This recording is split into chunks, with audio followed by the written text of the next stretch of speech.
Nós vamos continuar a nossa comunhão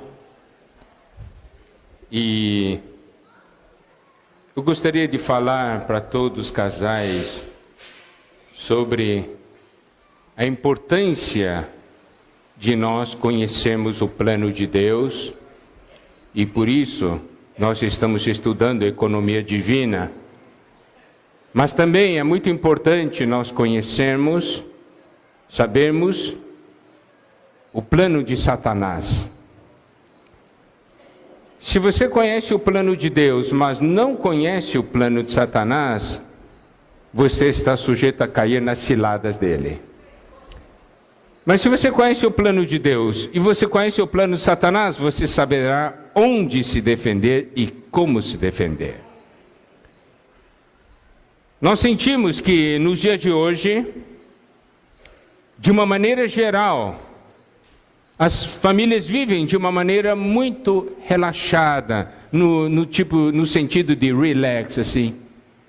Como se nada de especial tivesse acontecendo, então nós estamos tranquilos, estamos dormindo, enquanto o inimigo age, e age de uma maneira forte, noite e dia. Nós não agimos noite e dia, nós ficamos muito tranquilos. Agimos de vez em quando, mas é muito importante nós percebermos o que está acontecendo. E ao percebermos o que está acontecendo, nós vamos dar valor ao plano de Deus e o que Deus preparou para nós. Do contrário, é só uma doutrina, um conhecimento, nós não vamos dar o valor que precisamos dar. Nós sabemos que é muito importante nós conhecermos essa economia de Deus de uma maneira muito prática. Por isso que o Senhor tem falado dessa maneira conosco. E ainda mais, nós sabemos, de acordo com a própria palavra de Deus, que muitas coisas irão acontecer. Por exemplo, em Mateus 24, 12, fala da multiplicação da iniquidade, não é assim?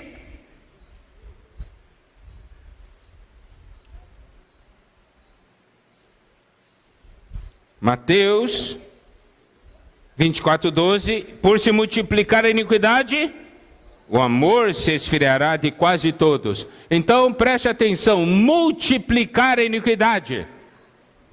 Isso é uma característica do final dos tempos. Agora eu quero mostrar algo para os irmãos. 2 Tessalonicenses capítulo 2.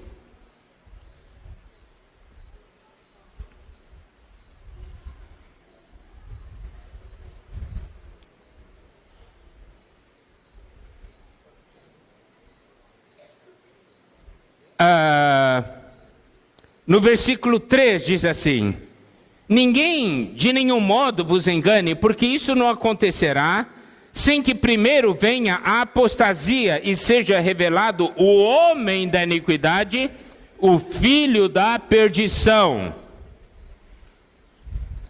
Então, e digo, o Senhor não vai voltar antes que isso aqui aconteça, seja revelado o homem da iniquidade, o filho da perdição. Versículo 4, o qual se opõe e se levanta contra tudo que se chama Deus, ou é objeto de culto, a ponto de assentar-se no santuário de Deus, ostentando-se como se fosse o próprio Deus.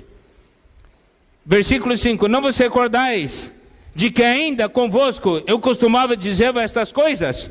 Preste atenção agora no versículo 6, e agora sabeis o que o detém, para que ele seja revelado somente em ocasião própria. Versículo 7, com efeito, o mistério da iniquidade já opera, e aguarda somente que seja afastado aquele que agora o detém. Olha só, então esse mistério da iniquidade está operando, preparando para que o homem para que o iníquo, o homem da iniquidade, o filho da perdição, se manifeste. Ele não se manifesta porque tem alguma coisa detendo. O que Satanás vai fazer? Eu vou tirar tudo que o detém. Se você ajuda a detê-lo, ele vai tentar anular você. Alguma coisa o detém. Mas ele vai tentar tirar tudo que o detém. E ele está operando. Vamos ler agora alguns versículos, de Daniel, para os irmãos verem como já está operando. Daniel 7,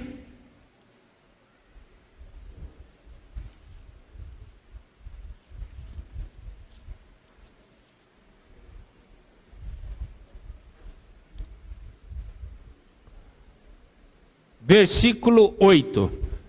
Então, nós vamos ver agora algumas profecias a respeito desse anticristo.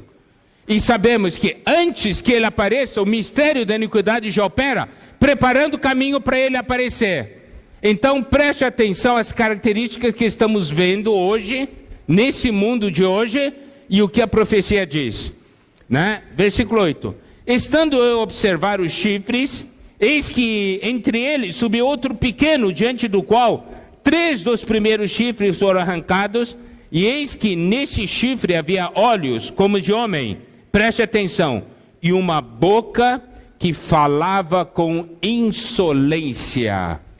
Uma boca que falava com insolência. Eu quero fazer a seguinte pergunta: hoje, o mundo fala ou não fala com insolência? Está vendo? Não falava, mas agora fala. Por que agora fala? Porque o inimigo foi tirando as coisas que detém. Capítulo 7, versículo 21. Eu olhava e eis que esse chifre fazia guerra contra os santos e prevalecia contra eles. Você sabe que o inimigo está travando uma guerra com você? Quantos percebem que está no meio de uma guerra? Estou tranquilo. Mas a guerra está acontecendo. E para que esta guerra? Eu vou falar uma coisa que talvez irá chocá-los. Sabe para que essa guerra? A mensagem que nós estamos recebendo é a seguinte: o anticristo e o inimigo estão dizendo o seguinte: estou fazendo de tudo para que seus filhos e seus netos me sigam e me adorem. Esta é a mensagem. Você,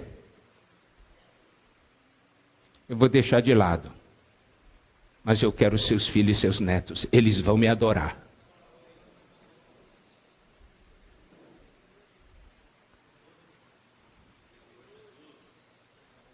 E o que nós estamos fazendo contra isso?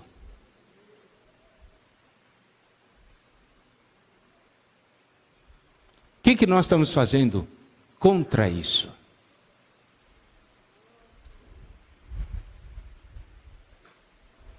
Olha só, capítulo 7, versículo 25. Proferirá palavras contra o Altíssimo, magoará os santos do Altíssimo. Aqui o magoar é fazer que vocês fiquem desgastados.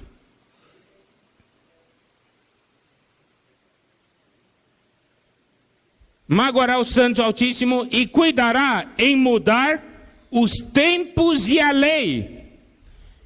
Eu quero perguntar, hoje são ou não tempos novos, entre aspas? A lei está sendo mudada ou não? Já está acontecendo. E a lei é contra a gente. A lei é contra tudo aquilo que o detém.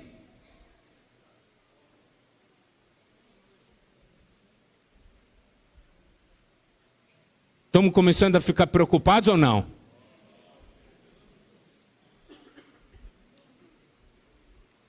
Satanás, ele está dizendo: seus filhos e seus netos vão me adorar, vão me seguir.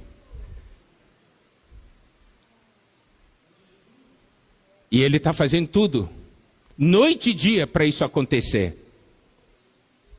Nós não podemos ficar dormindo.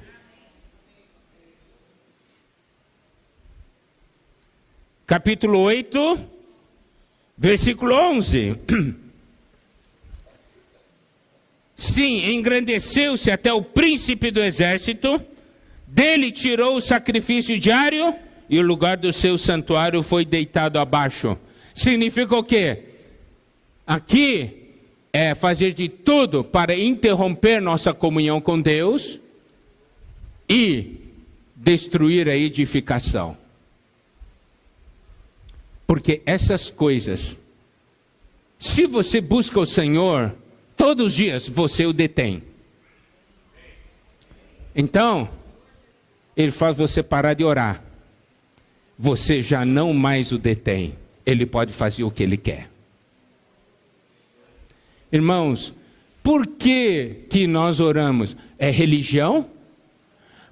Eu gosto. Não, eu não gosto. Eu não oro porque eu não gosto. Não é uma questão de gostar ou não gostar. É necessidade. Eu preciso salvar minha família, meus filhos e netos.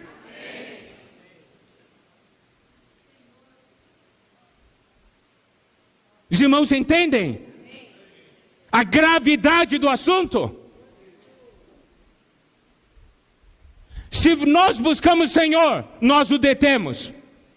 Então Ele procura nos anular, de tal forma que nós não detemos mais.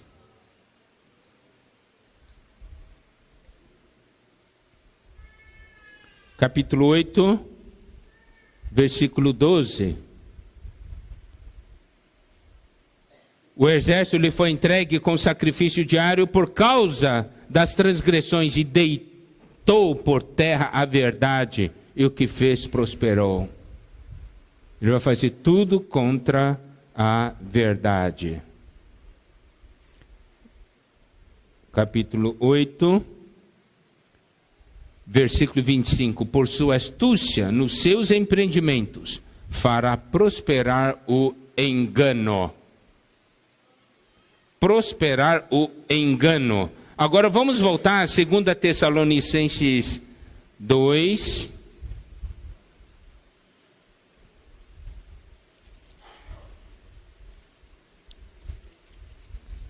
Segunda Tessalonicenses 2, versículo 4 diz: se opõe e se levanta contra tudo que se chama Deus, objeto de culto. Olha só, está removendo todas as coisas ligadas a Deus, né? Na Europa já não, tirou tudo, quase tudo. E está fazendo hoje isso aqui também, no Brasil, em todos os lugares. Ele vai fazer isso.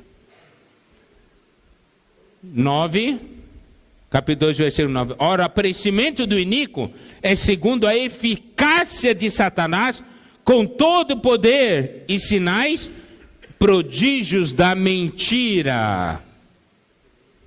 Versículo 10. Com todo engano de injustiça. E aqui ainda fala, porque não acolheram o amor da verdade para serem salvos. É por esse motivo, pois, que Deus lhes manda a operação do erro, para darem crédito à mentira, a fim de serem julgados. Todos quantos não deram crédito à verdade, antes pelo contrário, deleitaram-se com a injustiça. Esse é o nosso mundo de hoje. O que eu quero mostrar aqui, amados casais, é que Satanás tem um plano já elaborado para destruir sua família. Ele acha que você está meio difícil, mas seus filhos e seus netos, eles são o alvo. É assim, eu vou ganhá-los, eles vão me seguir, vão me adorar. Vocês acreditam no que eu estou falando? Esse é ou não é o plano dele? É ou não é? É. Mas quantos de nós percebemos isso? Ao percebermos, eu não posso deixar a coisa continuar assim. Eu tenho que mudar. Meu cônjuge tem que mudar. Nós dois juntos temos que mudar.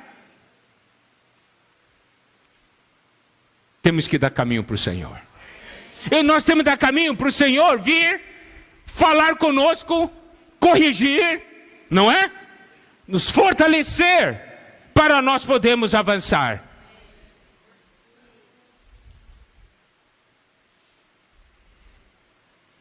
Então, meus irmãos, o que nós temos que fazer?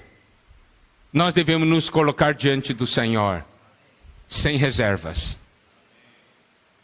Esperamos que nessa noite, nós nos coloquemos diante do Senhor, sem reservas.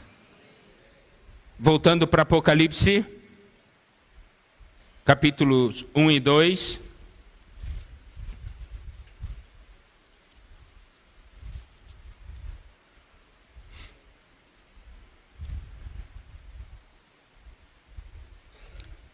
Quando João viu, o Senhor caiu como morto. Daí diz assim: porém ele pôs sobre mim a mão direita, dizendo, a mão direita é a mão do poder, né? Não temas, eu sou o primeiro e o último. Versículo 17. Primeiro, não temas, eu sou o primeiro e o último. Tem outras porções do Apocalipse que ele diz, alfa, ômega, princípio e o fim. Em outras palavras, eu comecei a obra e eu vou terminar. Mas nós temos que deixar ele terminar. Não adianta deixar ele começar, tem que deixar ele terminar.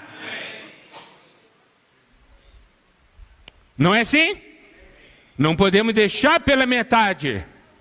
Ele começou e ele quer terminar. Temos que permitir que ele termine. Isso se refere à sua posição.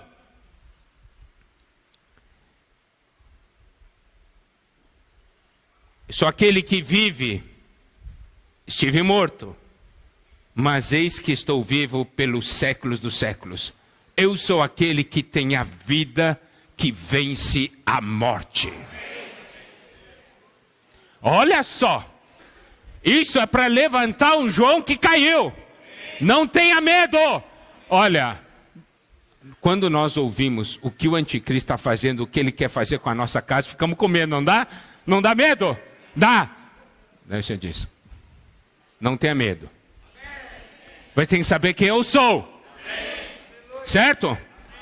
Eu comecei e eu quero terminar.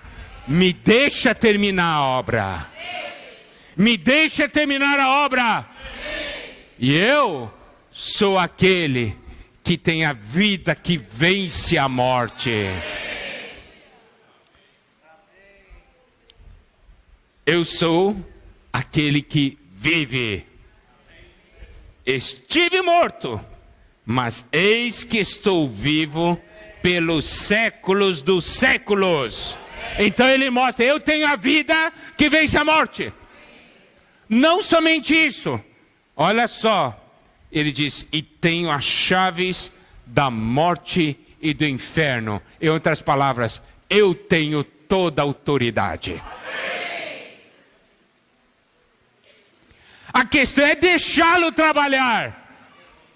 Esse é o Senhor que quer nos salvar, que quer salvar nossa família. Vamos ou não vamos deixar? Vamos ou não vamos deixar?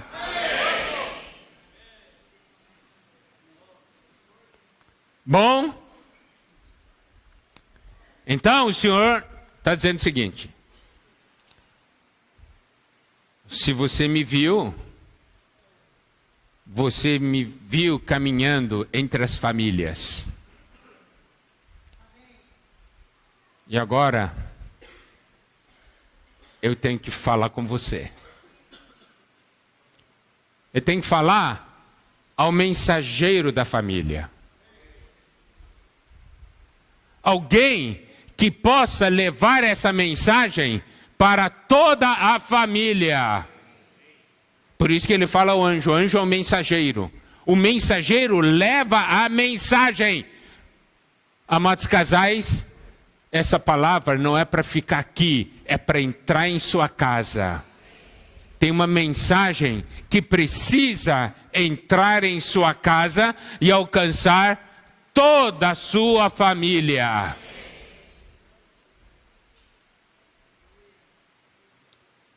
Esse é o Senhor. Então, nós temos as cartas às igrejas. Eu não vou entrar no conteúdo dessas cartas. Eu vou entrar nos princípios que estão nessas cartas. E esses princípios que estão nessas cartas são mensagens diretas para você e para mim. São mensagens diretas para nossas casas. Por quê? Porque o Senhor é aquele que conhece a situação das nossas casas. Cada família é diferente da outra. Mas existem alguns princípios que valem para todas as famílias. E são esses princípios que eu vou falar agora. Espero, amados casais, que vocês estejam abertos. E que essa palavra gere uma abertura e uma permissão para o Senhor fazer o que Ele precisa fazer. Para que nossa casa seja salva nesse final dos tempos. Nossos filhos, nossos netos. Amém? Tá. Primeira característica da carta.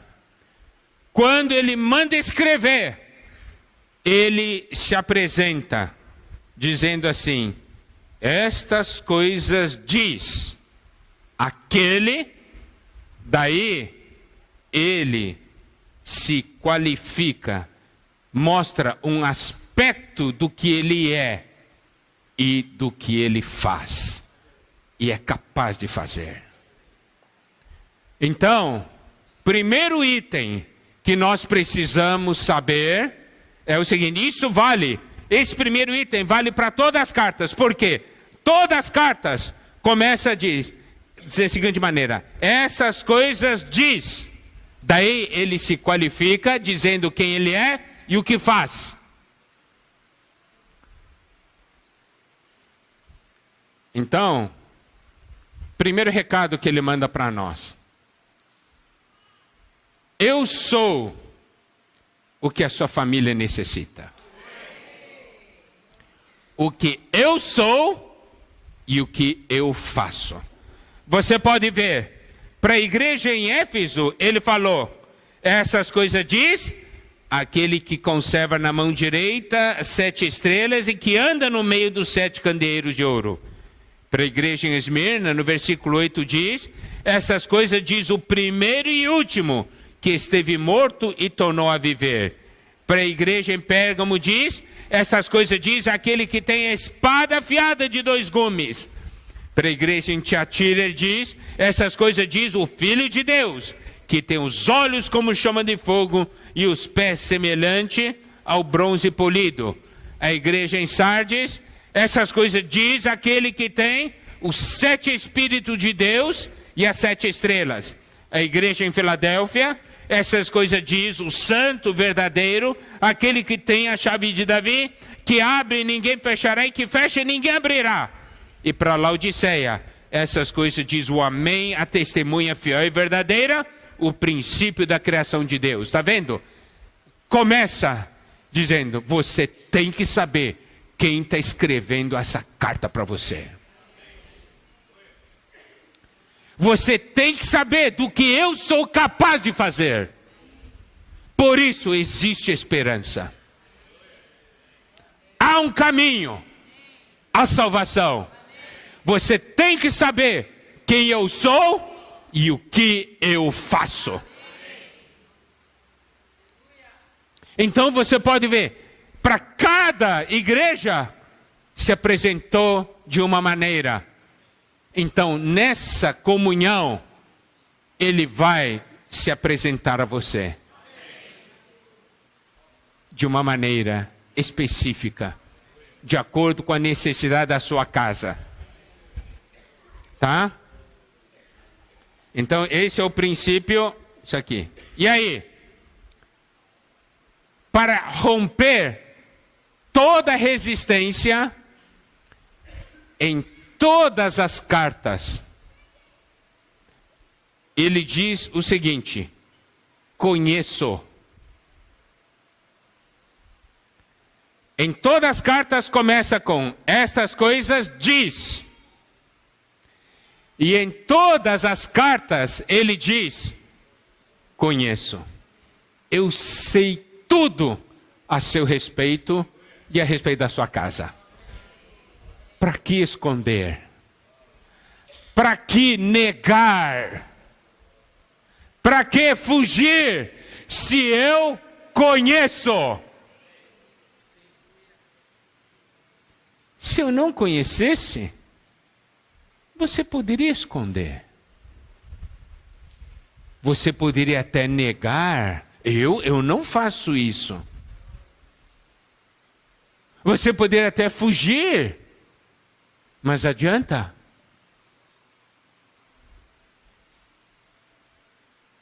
Ele diz para nós, o casal: conheço. Eu sei de tudo.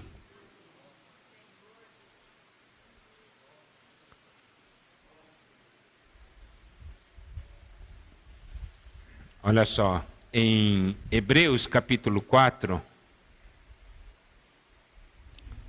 versículos 12 e 13, diz assim: porque a palavra de Deus é viva e eficaz, e mais cortante do que qualquer espada de dois gumes, e penetra até o ponto de dividir alma e espírito, juntas e medulas, e é apta para discernir os pensamentos e propósitos do coração. Preste atenção, versículo 13: e não há criatura que não seja manifesta na sua presença. Pelo contrário, todas as coisas estão descobertas e patentes aos olhos daquele a quem temos de prestar contas. Não tem nada encoberto. Eu conheço. Eu conheço os pontos positivos. Tem muitas coisas boas. Conheço. Tem muitas coisas que eu aprovo. Mas também eu conheço outras coisas. Já não são boas. Eu conheço outras coisas que não me agradam. Eu conheço tudo. Conheço as coisas boas e eu conheço as coisas ruins. Conheço as coisas em você que eu aprovo, conheço também as que eu não aprovo. Então, em todas as cartas, ele diz: eu conheço, não adianta esconder. Nós precisamos saber de uma coisa. O Senhor não quer nos condenar, Ele quer nos salvar. Ele não quer condenar sua família, Ele quer salvar sua família. A melhor coisa é confessar, se abrir e dizer: Senhor, você sabe de tudo. Faça o que for necessário. Não é? Ele sabe de tudo. Tem que deixar ele fazer. Precisamos saber então quem ele é e o que ele faz. Por isso a introdução é assim. Então o Senhor diz, eu conheço as coisas boas, coisas que eu aprovo, mas também eu conheço coisas que eu não aprovo. Aí, em 4 ocasiões tem falar a palavra, tenho contra ti. Coisa que ele aprova, tudo certo. Coisa que ele não aprova, ele diz, não somente eu não aprovo, eu sou contra. Eu sou contra você. Nesse ponto nós chocamos. Estou indo contra você.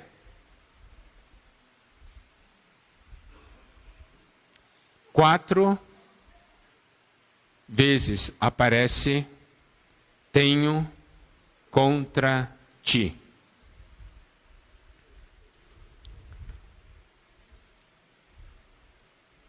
Duas vezes tem a seguinte palavra, lembra-te. Lembra como era. Lembra onde você caiu.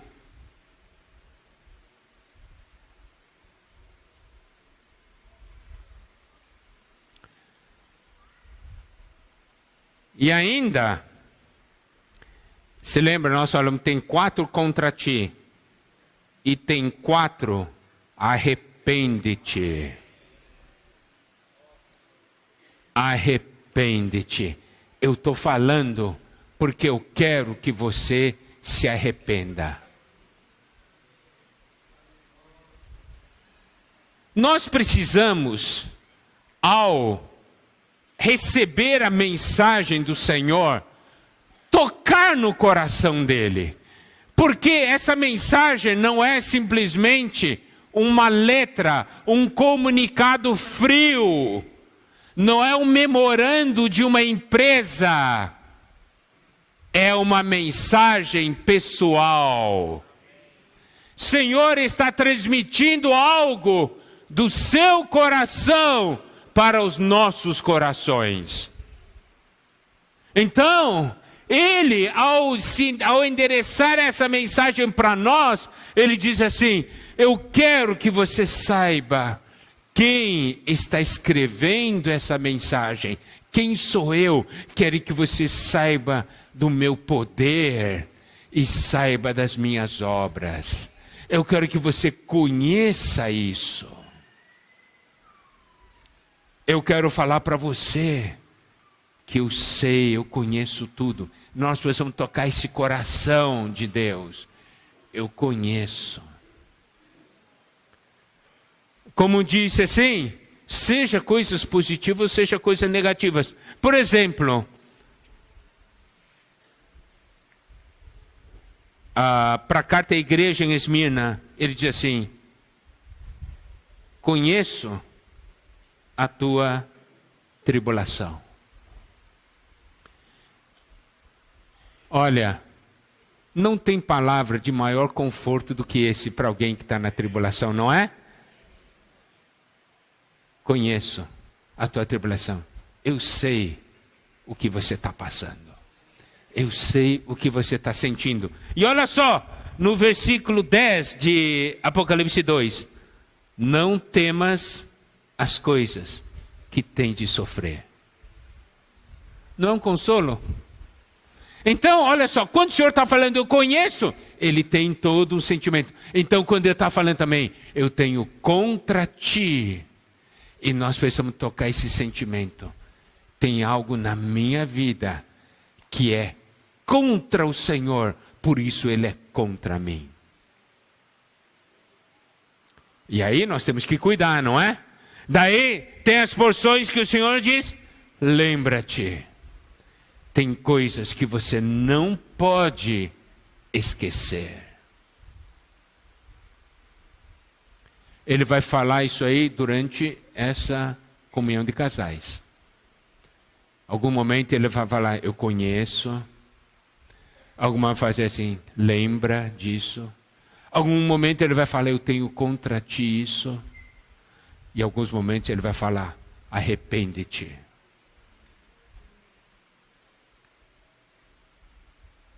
Então tem 4 vezes: arrepende-te. E aí, tem 7 vezes: quem tem ouvidos, ouça o que o Espírito diz às igrejas. 7 vezes. Isso quer dizer, para todos, ele falar: você tem que ouvir o que eu estou falando. Tem que ouvir o que eu estou falando. E também nós temos nessas cartas às igrejas 7 promessas ao vencedor. Significa, é possível vencer. Diga para o seu cônjuge: é possível vencer.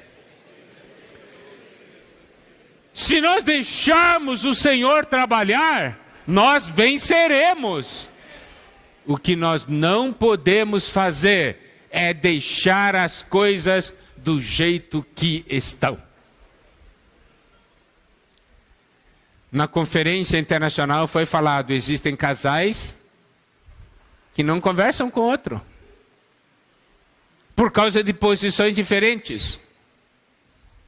Quanto tempo não conversam um com o outro? Não, é porque eu estou certo, o meu cônjuge lá que está errado.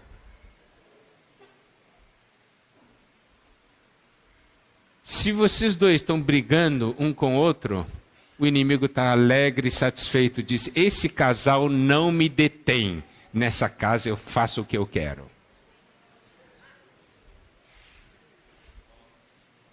Quem sai ganhando? Não é você que ganha, ou o seu cônjuge que ganha, todos saem perdendo.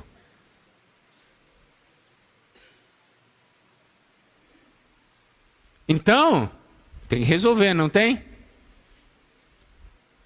Quem tem ouvidos, ouça. Ouça o que o Espírito diz às igrejas. E ao vencedor, é a promessa. Tem promessa. E nós temos que tomar posse das promessas. Hoje, quando eu fui almoçar, estava com o ticket da refeição. E eu falei para o irmão que estava recebendo, eu disse assim: esse papelzinho azul não consegue matar minha fome. Mas eu, com esse papel, eu posso ganhar algo que vai matar minha fome. Aquele papelzinho é uma promessa. Não é? Quem tem promessa pega, né? Eu estou com as promessas da minha alimentação garantida até domingo, meio-dia. Eu não vi a comida, mas a promessa está lá. E eu acredito. E eu acredito nessa promessa. Você acredita? Ó, você acredita naquele papelzinho azul e não acredita nas promessas que estão aqui? Não toma posse da promessa que está aqui. Gozado, né?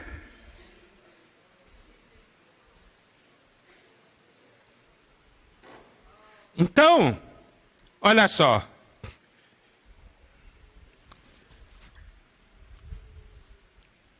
Esse é o conteúdo das mensagens. Os princípios que estão na mensagem. Os sentimentos de Deus que estão em todas as mensagens. Todas as mensagens têm uma promessa. Você acredita na promessa?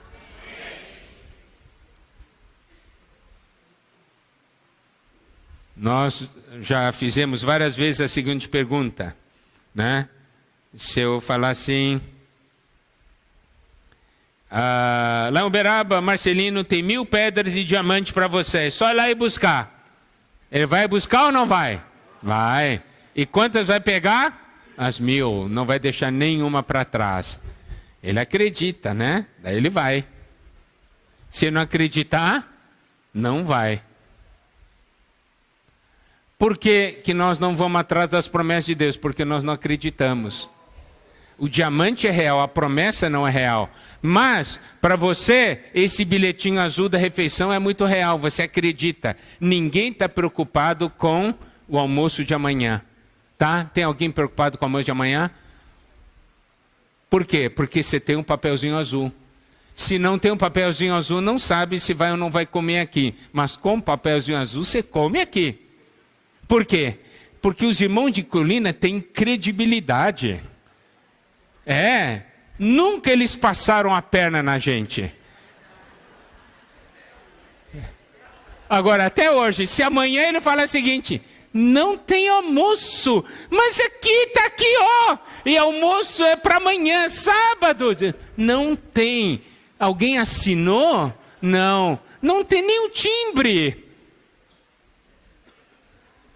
Eles fazem uma vez. Na próxima comunhão de casais, todo mundo vai trazer sua própria comida.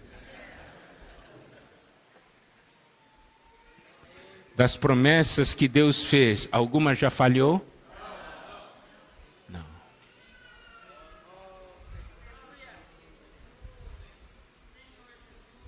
Então, nós temos que crer na promessa.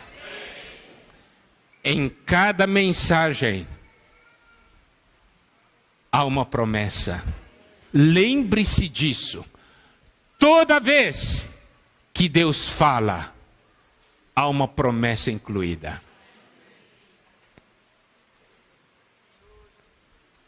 A gente pode crer. O negócio acontece mesmo.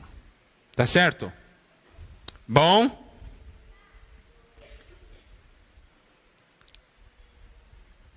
Agora, nós vamos para o livro de Efésios.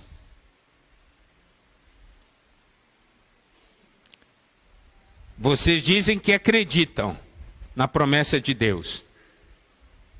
Então vamos ver agora se acredita mesmo. Acreditam ou não acreditam? Ok. Então vamos ver se nós cremos ou não nessa promessa. Eu vou dizer uma coisa, se nós cremos na promessa, a maneira de nós olharmos para a nossa casa e nossa família vai mudar. Vamos ter uma percepção diferente do que é a nossa casa, do que é a nossa família. E essa mudança de visão é fundamental para esse final dos tempos. Efésios, capítulo 1, versículo 3. Bendito Deus e Pai de nosso Senhor Jesus Cristo, que nos tem abençoado com toda sorte de bênção espiritual nas regiões celestiais em Cristo. Preste atenção, esse versículo diz, nos tem abençoado. Nos tem, ele não diz abençoará, ele diz nos tem abençoado. Primeiro, nós somos uma família abençoada. Essa é a visão que nós precisamos ter. Diga para o seu cônjuge, a nossa família é abençoada.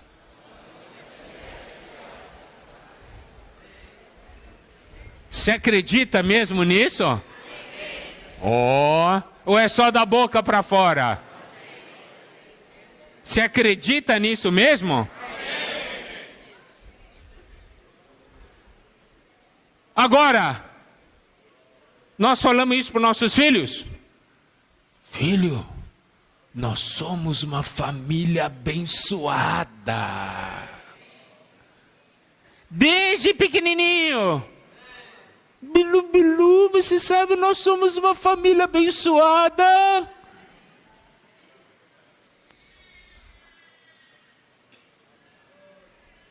Nós somos uma família abençoada. Por quê? Porque Deus nos tem abençoado com toda sorte de bênção espiritual. já não fala de bênçãos terrenas, fala de bênçãos espirituais nas regiões celestes.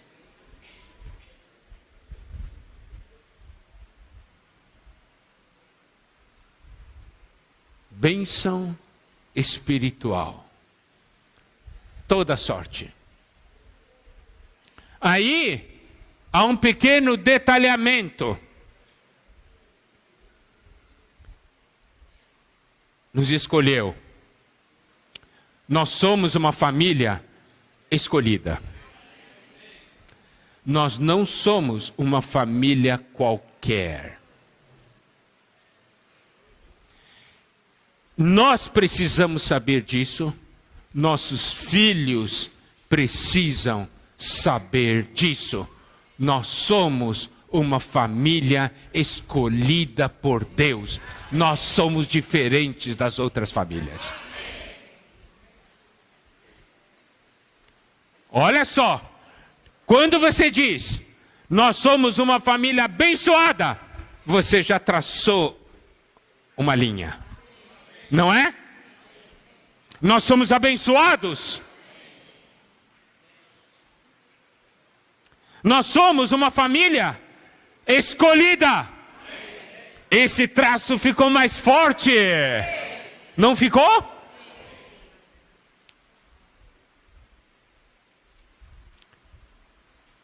Quantos nossos filhos sabem que pertencem a uma família abençoada? Se sabem, eles nunca vão dizer. Você sabe o que ocorre? É o seguinte. Nós estamos aí, nossa vida familiar, e tem a vida familiar dos colegas. Daí todo mundo ganha algumas coisas e faz certas coisas. Todos eles fazem aquelas coisas. Daí você diz, não, meu filho, nós não fazemos isso aí, tal. E já ouvimos muitas vezes os filhos falarem, se não falarem, pelo menos sentirem. Eu não queria estar nessa família, eu queria estar na outra família.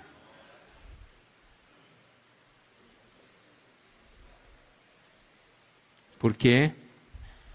Porque não viu que pertence a uma família abençoada. Pertence a uma família escolhida.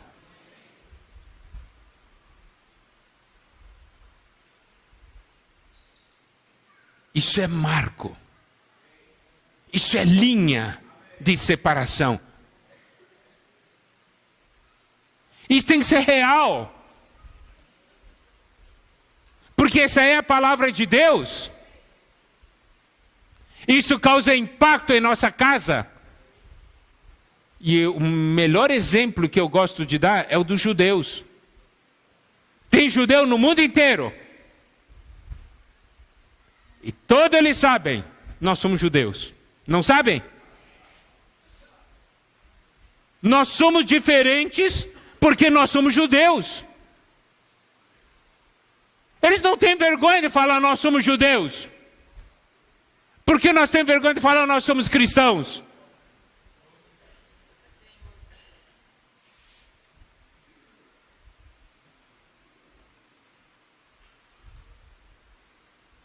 Eu me lembro que eu vi o testemunho de vários cristãos perseguidos nos regimes comunistas.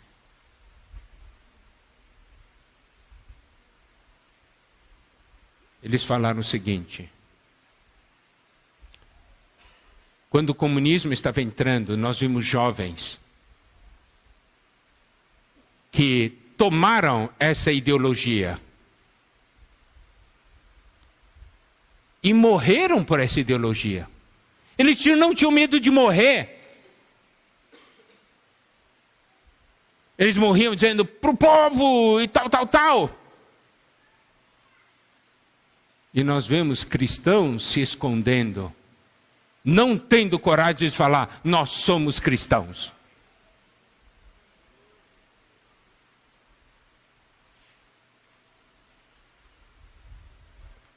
Quando nós temos essa visão clara, quando isso é realidade para nós, nós falamos, nós somos uma família abençoada, nós somos uma família escolhida.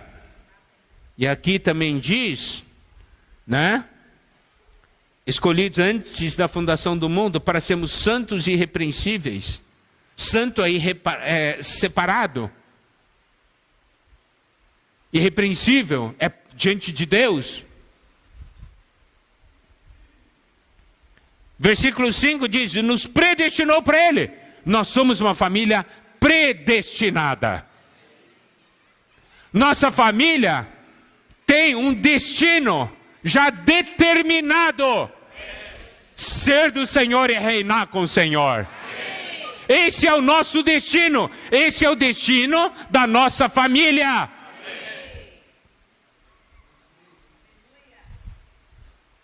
Não é importante? Desde pequenos, saberem disso. Você sabe, antes da nação de Israel ser restaurado, o sonho dos judeus era voltar para Jerusalém, não era? Eles tinham um sonho.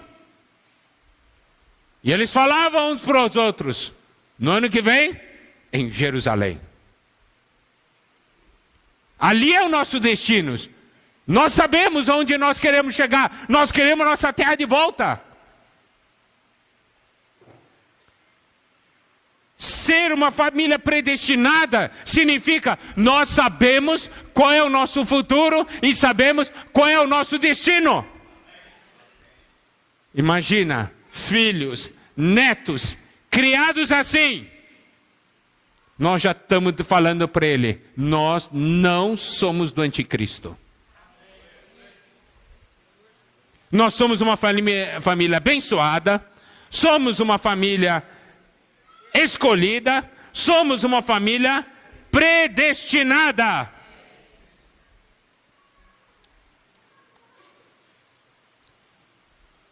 Isso é algo muito importante. Isso é viver a economia de Deus dentro de casa. Isso deve ocorrer em todas as famílias do nosso meio. Tal modo que os nossos filhos cresçam no meio de uma geração abençoada, escolhida e predestinada.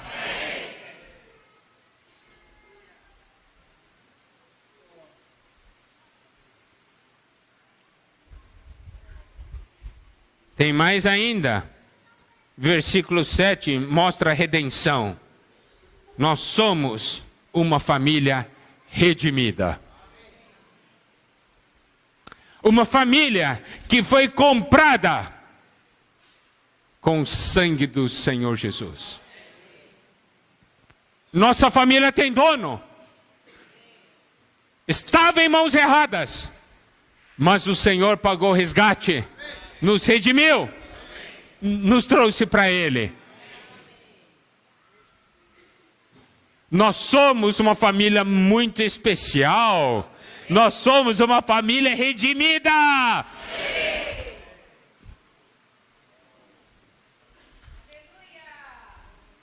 Desde pequeno precisam saber.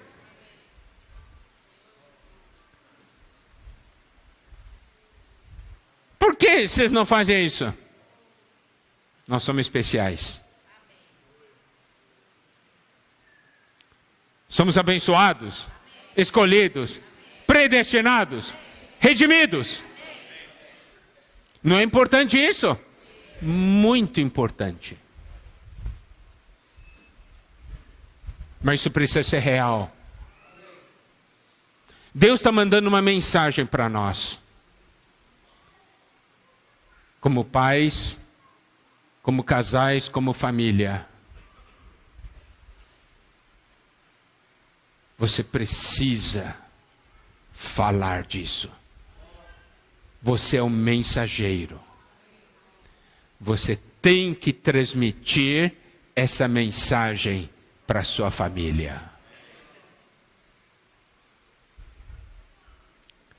E ainda mais,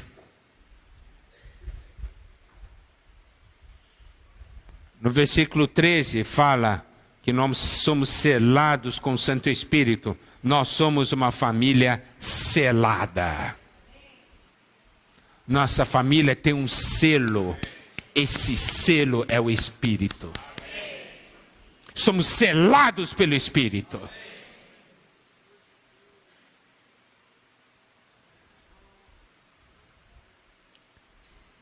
Isso é Evangelho da Graça.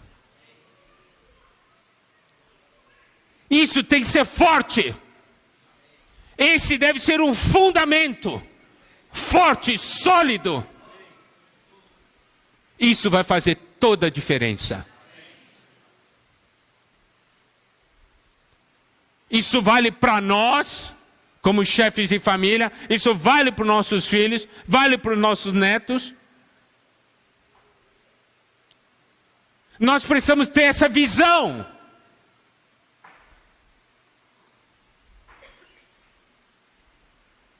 Nosso futuro está nesse mundo? Não. Então nossas atitudes devem ser coerentes. Não é? Claro, nós todos precisamos sobreviver nessa terra, precisamos trabalhar bem.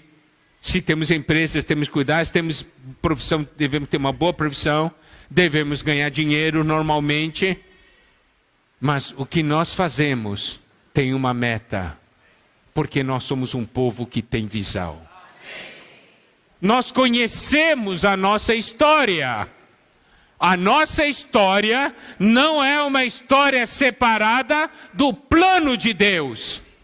É uma história incluída no plano de Deus. Não é?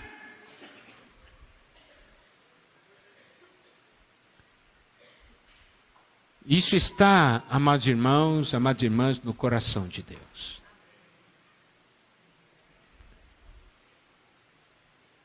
Essa é a nossa família.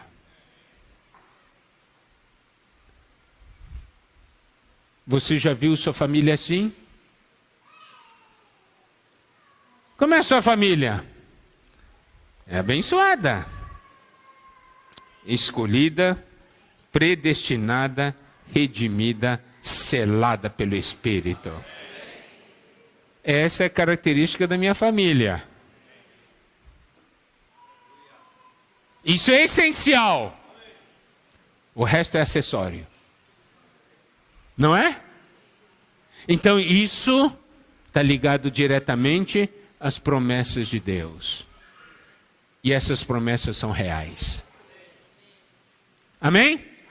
Amém. Nós vamos parar por aqui. Nós continuamos amanhã. Porque nós tocamos no capítulo 1 de Efésios. Amanhã nós vamos aplicar o capítulo 2.